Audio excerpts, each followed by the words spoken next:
காளிகாயே வித்மஹே மசானவாசின்யே தீமஹி தன்னோ கோர பிரச்சோதயாத். வணக்கம் ஆன்மீக நண்பர்களே.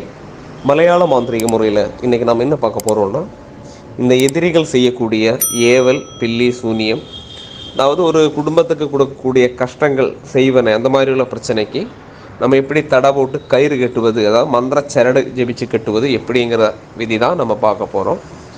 அதுக்கு முன்னாடி இந்த சேனலை சப்ஸ்கிரைப் பண்ணாதவங்க தயவு செய்து சப்ஸ்கிரைப் பண்ணுங்கள். உங்களுக்கு பிடிச்சிருந்தால் லைக் பண்ணுங்கள், ஷேர் பண்ணுங்கள். உங்களோட கமெண்ட் பாக்ஸில் நீங்கள் போஸ்ட் பண்ணுங்கள். ஏதாவது தேவைன்னா, அதாவது இந்த ஏவல், பில்லி, சூனியங்கிறது இன்றைக்கி ரொம்ப ரொம்ப பிரச்சனையாக ஒருபாடு பேர் அந்த பிரச்சனையில் இருக்காங்க.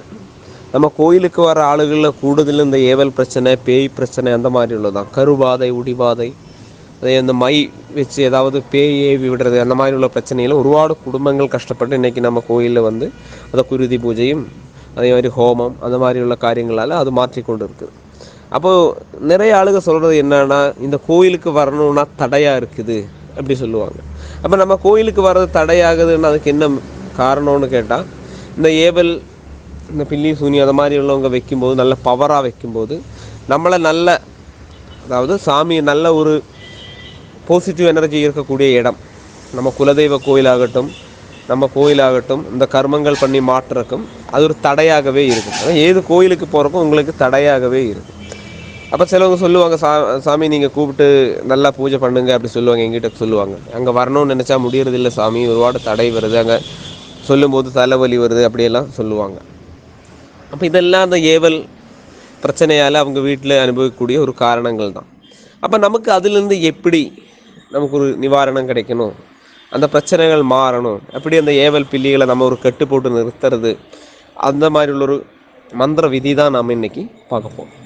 இதுக்கு நம்ம முதல்ல என்ன செய்ய போகிறோம்னா, இந்த பூஜைக்கு என்னென்ன தேவைன்னு கேட்டால், அதாவது நம்ம கற்பூரம், தேங்காய், ஊதுபத்தி, சந்தனம், குங்குமம் அது மாதிரி எல்லாம் வேணும். அதே மாதிரி ஒரு 3 நிலவிளக்கு நம்ம கையில் வேணும்.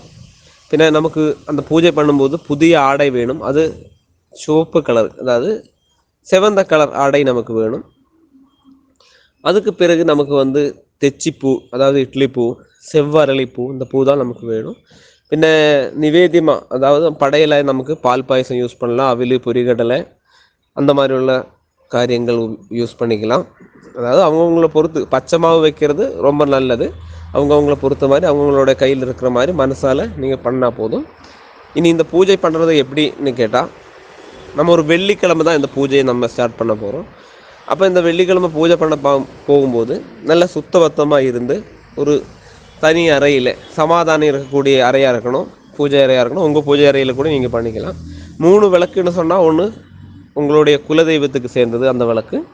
அந்த குலதெய்வத்துக்கு பற்ற வைக்கும்போது, குலதெய்வங்களே எங்களுக்கு இருக்கக்கூடிய இந்த கஷ்டங்களை மாற்றி கொடுக்கணும், இந்த ஏவல், பில்லி, சூனியங்கள், இந்த எதிரிகள் செய்யக்கூடிய இந்த பிரச்சனைகளை மாற்றணும்னு நீங்கள் மனசார வேண்டி அந்த விளக்கை நீங்கள், அதாவது குலதெய்வத்தை மனசில் நினச்சி அந்த சங்கல்பத்தை நீங்கள் கொடுத்தணும்.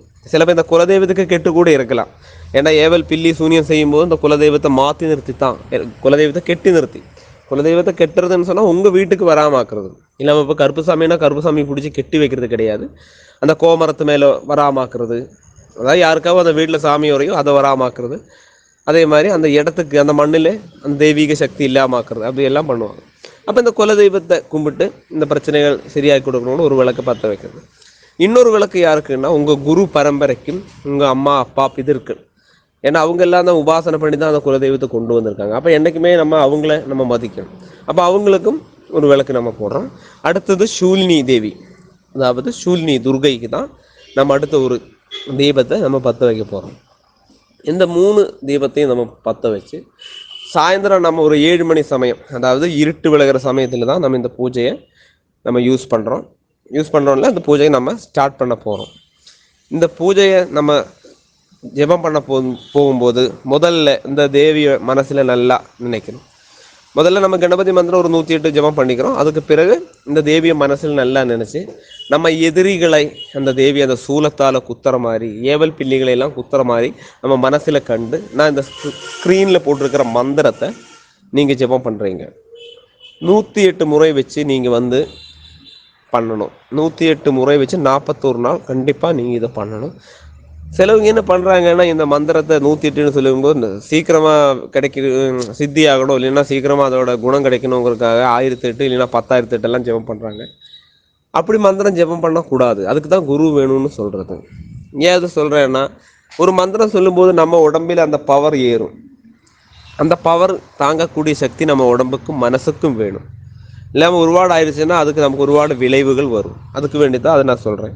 இப்போ நம்ம காய்ச்சலுன்னு சொல்லி ஒரு டாக்டர் சொல்கிறாங்க, ஒரு ஃபீவர் வந்துருச்சு, இந்த மாத்திரை சாப்பிடுங்கன்னா அந்த ஃபீவர் மாறணுங்கிறதுக்காக எல்லா மாத்திரையும் அப்படியே சாப்பிடக்கூடாது. அது வேறு பிரச்சனையில் கொண்டு போய் விடும். சரிங்களா? அப்போ இந்த மந்திர முறைகள்னு சொல்லும்போது 108ன்னா அந்த 108 போதும். அது அந்த மாதிரி பண்ணுங்க. 108 வச்சு 41 நாள்னா அந்த 41 நாள் போதும். ஸ்படிக மாலை யூஸ் பண்ணிவிட்டு இந்த மந்திரத்தை யூஸ் பண்ணுங்கள். எதிரிகள் நமக்கு இருக்கக்கூடாது. எதிரிகள் செய்த ஏவல் பில்லி சூனியமெல்லாம் அழிஞ்சு போகணுங்கிற எண்ணத்தோட இந்த மந்திரத்தை ஜெபம் பண்ணுறது. அதுக்கு பிறகு நீங்கள் யாருக்காவது ஏவல் பில்லி சூனியம் இருக்குது அப்படி வராங்க உங்கள் குடும்பத்துலன்னா இதே மந்திரத்தை அதே மாதிரி ஒரு விளக்கு போதும். அப்போது அந்த தேவதையும் குலதெய்வத்தையும் குருக்கமாரையும் மனசில் நினச்சி 21 கெட்டு அந்த ஒரு கயிற்றுல செவந்த கயிறு எடுங்க. சூலினிக்கு எப்பவுமே சிவப்பு தான், அதான் செவந்த ஆடை யூஸ் பண்ண சொல்கிறது. அதை எடுத்து அந்த சிம்ஹத்தில் இருக்கிற அந்த தேவதையை எதிரியை, அதாவது துஷ்ட நிகிரகம் பண்ணுற மாதிரி மனசில் நினச்சி அந்த 21 கெட்டு இந்த மந்திரத்தை 21 தடவை ஜெபம் பண்ணிட்டு கெட்டிட்டு அதை பேய் பிசாசோ ஏவலோ அந்த பிரச்சனை உள்ளவங்களுக்கு அது கெட்டினீங்கன்னா கண்டிப்பாக அது அங்கே நிற்கும். அது ஒரு கெட்டில் கெட்டுக்கும். அப்போ கொஞ்ச நாள் கழியும் போது அந்த கெட்டழிமா தானே அது போயிடும். ஏன்னா அந்த பிரச்சனையால் அந்த பேய் பிசாசுக்கும் இந்த ஏவலுக்கும் எதிரி மாரணத்துக்கு கூட இந்த இது செய்யலாம். ஆனால் எதிரி மாறணும்னு சொல்கிறது எதிரிங்கிற வெக்தியில் சொல்லுது, நோய் நொடிகள் அதுக்கு மாதிரி. அதனால தான் நான் அந்த எதிரி மாறணுங்கிற மந்திரங்கள் நான் கொடுக்காம இருக்கிறேன். அப்போ இதை நல்லதுக்கு நீங்கள் யூஸ் பண்ணுங்கள். உங்களுக்கு இருக்கக்கூடிய தீய சக்தியை விலகிறதுக்கு நீங்கள் இந்த மந்திரத்தை நீங்கள் யூஸ் பண்ணுங்கள். இந்த மந்திரம் நான் ஸ்க்ரீனில் கொடுக்குறேன். இந்த வீடியோ பிடிச்சிருந்தது, நான் சொல்கிறது உங்களுக்கு புரியுது நல்லபடியாக, ஏன்னா நான் மலையாளம், ஆனால் நான் சொல்கிறது புரியுதுன்னு சொல்கிறாங்க. ரொம்ப சந்தோஷம். அப்போ அதில் ஏதாவது உங்களுக்கு நான் சொல்கிறது புரியலைன்னாலும் ஏதாவது பிரச்சனை இருந்தாலும் அதுவும் நீங்கள் கமெண்ட் பாக்ஸில் போடுங்க. அடுத்த வீடியோ பதிவில் நாம் பார்ப்போம்.